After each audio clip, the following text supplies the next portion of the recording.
حضرت علی المرتضیٰ رضی اللہ تعالی عنہ نے فرمایا جھوٹوں والی توبہ نہ کرو۔ عرض کی کہ یہ جھوٹوں والی توبہ ہے؟ فرمایا ہاں، زبان سے استغفار پڑھنا لیکن استغفار دل میں نہ اترے۔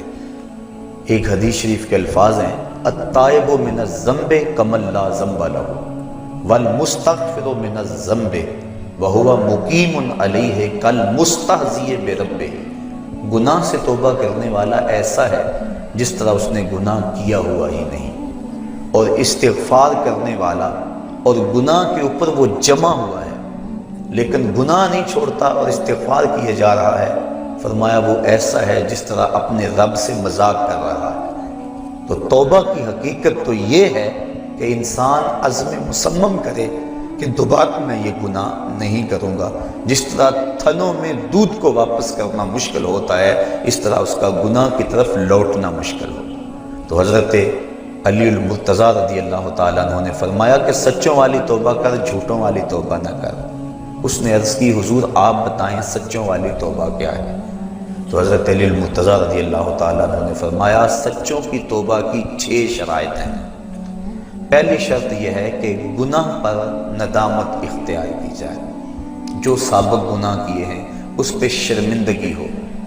اور ایک روایت میں آتا ہے حقیقت التوبۃ الندم، توبہ کی حقیقت شرمندگی ہی ہے۔ جب بندہ شرمندہ ہو جائے تو یہ توبہ کا روپ ہے اور یہ توبہ کا انداز ہے۔ تو کہا پہلی چیز سابقہ گناہوں سے توبہ کر۔ دوسری بات جو فرائض رہ گئے ہیں ان کی قضا کر۔ توبہ کرنے سے پچھلی نمازیں اور جو فرائض اور روزے رہ گئے ہیں وہ معاف نہیں ہو جاتے، بلکہ توبہ تو اس بات کی ہے کہ جو وقت پہ میں نہیں پڑھ سکا اے اللہ وہ مجھے معاف کر دے، آئندہ میں وعدہ کرتا ہوں کہ جو میرے ذمے قرض ہے میں اس کو ادا کروں گا، اور نمازیں روزے اور دیگر جو تیرے حقوق ہیں میں ان کو ادا کروں گا۔ تو فرائض جو رہ گئے ہیں ان کی قضا کریں۔ تیسری شرط کسی کا قرض دینا ہو تو اس کو ادا کریں۔ چوتھی شرط کسی کے ساتھ جھگڑا کیا ہوا ہو تو اس سے معذرت کریں۔ پانچویں شرط جس طرح توبہ سے قبل گناہ کر کر کے اپنے نفس کو موٹا کیا اور قوی اور طاقتور بنایا، اب توبہ کا حق یہ ہے کہ تو اللہ کی اطاعت اور فرما برداری کر کے نفس کو ایسے ہی کمزور کاروں سے رگڑا دے۔ اور چھٹی شرط یہ ہے کہ آئندہ گناہ نہ کرنے کا عزم مصمم کر لے۔ کہا اگر یہ 6 شرطیں تیری توبہ کے اندر موجود ہیں تو وہ تو سچا توبہ کرنے والا ہے، ورنہ تو زبان سے استغفار پڑھنے والا ہے، تیری توبہ سچی نہیں ہے۔ تو توبہ سچی یہی ہے کہ انسان خلوص کے ساتھ ان شرائط کے ساتھ اللہ کے حضور رجوع لائے، اور جب بندہ اللہ کے حضور رجوع لے آتا ہے تو پھر اس کے گناہ جتنے مرضی ہوں اللہ تعالیٰ معاف فرما دیتا ہے۔ گناہ کر بیٹھتا ہے اس کو ایک خوبصورت راستہ دیا گیا کہ اس نے جو بھی کیا ہے ہو گیا اس سے، اب اپنے دستے دعا کو اٹھائے اور اپنے مالک کے حضور حاضر ہو جائے، عرض کرے مالک نادانی اور جہالت کی وجہ سے مجھ سے یہ گناہ سرزد ہو گیا، میں تیری بارگاہ میں حاضر ہوں۔ اللہ تعالیٰ پھر یہ نہیں دیکھتا کہ اس کے گناہ کتنے ہیں، یہ دیکھتا ہے کہ یہ آیا ہے میری چوکھٹ پہ، اور اللہ تعالیٰ اس کے پچھلے سارے گناہوں کو معاف فرما دیتا ہے۔ جو صغیرہ گناہ ہیں وہ تو ساتھ ساتھ مٹتے رہتے ہیں۔ ہم نماز پڑھتے ہیں، وضو کرتے ہیں، نیک اعمال کرتے ہیں تو صغیرہ گناہ مٹ جاتے ہیں، بلکہ ایک روایت میں آتا ہے جب کوئی شخص گناہ کرتا ہے تو فرشتہ اس گناہ کو لکھتا ہے، حتیٰ کہ 5 گناہ وہ کر لیتا ہے تو فرشتہ 5 گناہ لکھ لیتا ہے، پھر وہ نیکی کرتا ہے تو جو نیکی والا فرشتہ ہے وہ گناہ لکھنے والے فرشتے کو کہتا ہے آؤ سودا کر لیں۔ وہ کہتا ہے کیا سودا؟ تو وہ کہتا ہے کہ جب کوئی ایک نیکی کرے تو 10 نیکیاں میں نے لکھنی ہیں، میں 10 نہیں لکھتا 5 لکھتا ہوں، تو 5 گناہ مٹا دے۔ تو وہ برائیاں لکھنے والا فرشتہ 5 گناہ مٹا دیتا ہے اور یہ 5 نیکیاں لکھ دیتا ہے، اور اللہ تعالیٰ مومن کا معاملہ یوں ہی صاف فرماتا رہتا ہے۔ کتنی کرم نوازی ہے اپنے بندے پہ اس کی، اگر اس کے در پہ آئے اپنی جھولی پھیلائے، اس کے گناہ جتنے مرضی زیادہ ہوں، جس طرح کہ ایک شخص حضور کی خدمت میں حاضر ہوا تو اس نے کہا میں بہت بڑا گناہ گار ہوں، تو حضور فرمایا تیرے گناہ سمندر کی جھاگ سے بھی زیادہ ہیں؟ تو اس نے کہا ہاں زیادہ ہیں۔ کہا زمین و آسمان سے بھی زیادہ ہیں؟ کہا ہاں زیادہ ہیں۔ پھر حضور نے فرمایا کیا تیرے گناہ اللہ کی رحمت سے بھی زیادہ ہیں؟ اس نے کہا نہیں۔ تو اس کو مجدہ رحمت دیا گیا۔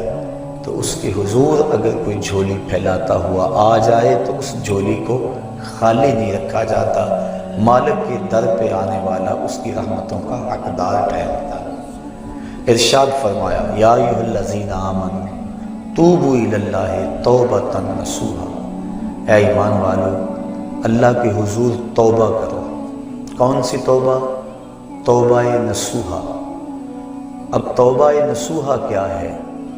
مفسرین کے اس پر 22-23 اقوال موجود ہیں، لیکن حضرت معاذ بن جبل رضی اللہ تعالی عنہ حضور رسالت مآب صلی اللہ علیہ وآلہ وسلم سے روایت کرتے ہیں کہ آقا کریم کی خدمت میں ایک شخص حاضر ہوا، اس نے عرض کی مت توبۃ النصوح، حضور توبۃ النصوح کیا ہے؟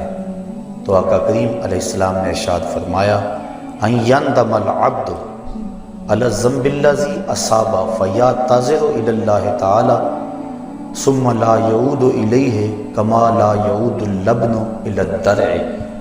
فرمایا کہ توبہ نصوح یہ ہے کہ انسان جب گناہ کر بیٹھے تو اللہ کے حضور اس کی معذرت پیش کرے، اور دوبارہ گناہ کی طرف اس کے لیے پلٹنا اتنا ہی مشکل ہو جس طرح کے تھنوں سے نکلا ہوا دودھ واپس کرنا مشکل ہوتا ہے۔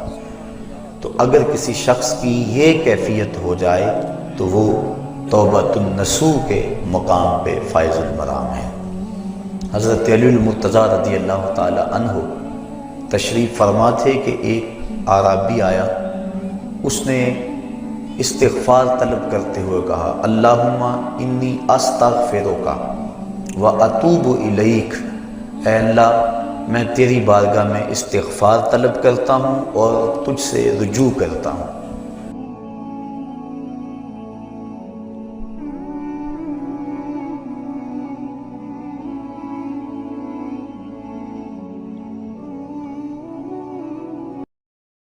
وہ یار رات کو توبہ کر کے سونا چاہیے ہمیں۔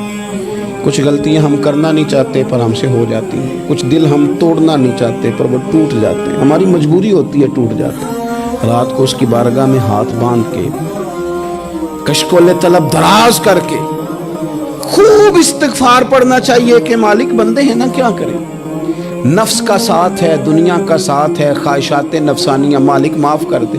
درد سے توبہ، رسم نہ ہو، کہانی نہ ہو، لفظ نہ ہو، جملے نہ ہو، اور جناب ایسے لوگوں کے بیچ بڑے ہاتھ باندھ کے اور بڑا کوئی ضرورت نہیں، آپ اکیلے اپنی چارپائی پہ بستر کے اندر منہ دے کے بھی درد سے کہیں گے نا معاف کر دے تو وہ تو مہربانی بڑا ہے۔ میرے نبی پاک صلی اللہ علیہ وسلم مثال دیتے ہیں، فرمایا ایک آدمی صحرا میں جا رہا ہے، صحابہ سے حضور خطاب کر رہے ہیں، فرمایا ایک آدمی صحرا میں جا رہا تھا، اس نے اپنی اونٹنی پہ کھانا پانی پیسے ہر چیز رکھی ہوئی تھی، صحرا تھا بہت بڑا، درمیان صحرا کے گیا تو تھوڑا سا سستانے کے لیے آرام کرنے کے لیے اونٹنی سے نیچے اترا۔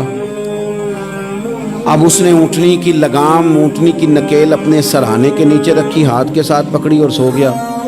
تھوڑی ہی دیر کے بعد جب اس کی آنکھ کھلی تو دیکھا اونٹنی غائب ہے۔ صحرا میں وہ پیدل نہ آگے جا سکتا ہے نہ پیچھے جا سکتا ہے، نہ دائیں نہ بائیں، کھانے کو روٹی نہیں، پینے کو پانی کا قطرہ نہیں، تھوڑا ادھر بھاگا ادھر بھاگا، تھک گیا۔ کریم محبوب فرماتے ہیں وہ پوری طرح نڈھال ہو گیا اور مایوس ہو گیا، معاذ اللہ، مایوس ہو کے دوبارہ اسی جگہ آ کے لیٹ گیا جہاں پہلے لیٹا تھا، انتظار کرنے لگا کہ اب موت ہی آئے گی، آخری وقت ہے، نہ میں پیدل یہ صحرا کراس کر سکتا ہوں، نہ پیچھے جا سکتا ہوں، نہ کھانا ہے نہ پانی ہے، سوائے موت کے کوئی سہارا نہیں۔